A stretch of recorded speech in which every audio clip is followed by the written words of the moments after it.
Shreyasya preyasya manushyametah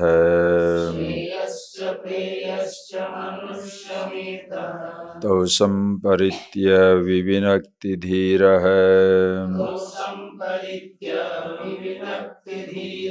Shreyo idhiro bhi preyaso vrunite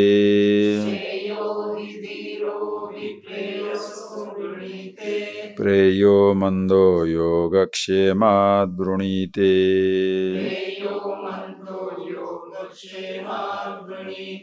Madhava. So I hope you have tried to see in your own mind as to what exactly you wish for in life. It depends on your focus, on your conviction.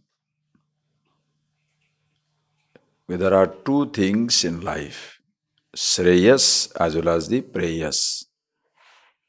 Preyas is, you can say, as popular, which everybody, every average, ordinary human beings dreams in life.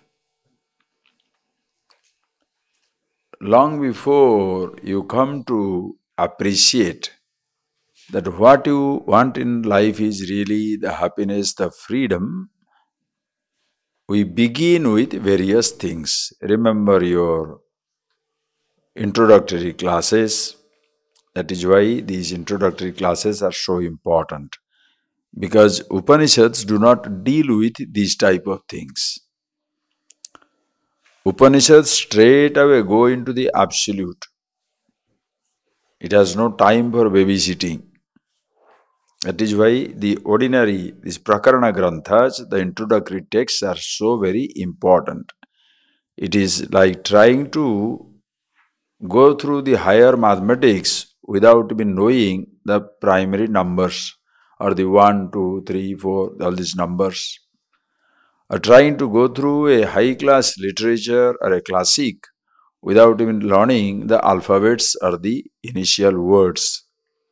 So straight away, when you jump into the subject matter of absolute, immortality, infinity, absolute, you really don't get anything out of it because the primary steps are very, very important. As I have told you already, nobody begins a travel from the destination. You begin your travel from where you are and not from where you should be. Where you are is here in the realm of relative, in the ignorance. Where you want to be, where you want to go is the absolute, the freedom, happiness, fulfillment. So you cannot start from the unknown. You can only start from the known to the unknown.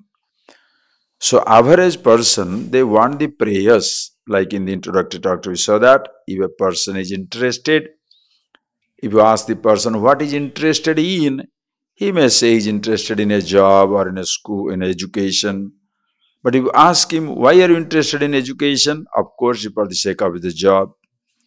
Why are you interested in the job? It's never job for job's sake, for the sake of money. Why do you want money? Nobody wants money for money's sake, but for the sake of things. Why are you interested in everything? Definitely nobody is interested in things for things' sake, for the sake of the comfort. Why are you interested in comfort of all kinds? So that I can be ultimately happy in life.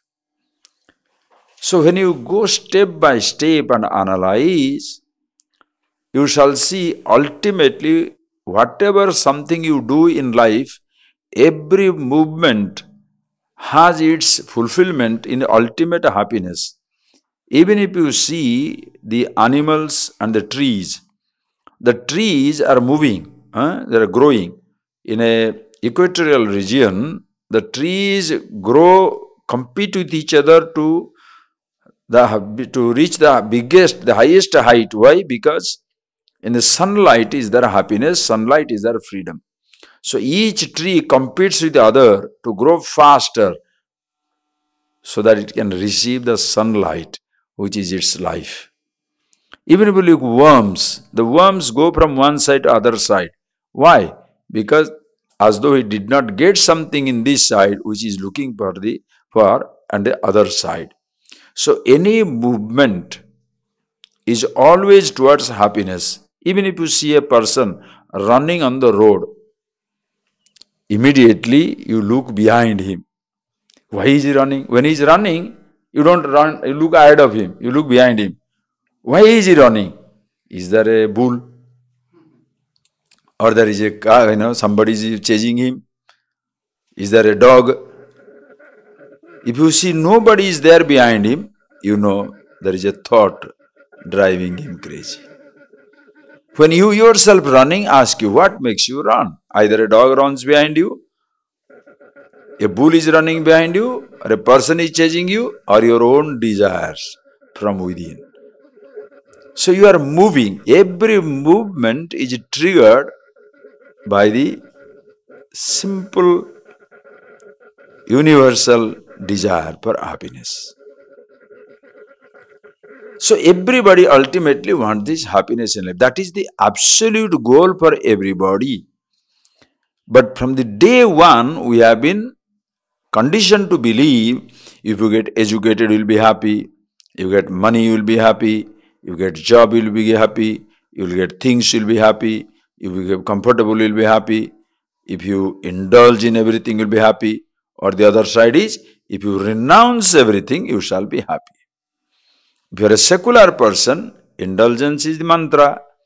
If you are a religious person, renunciation is mantra.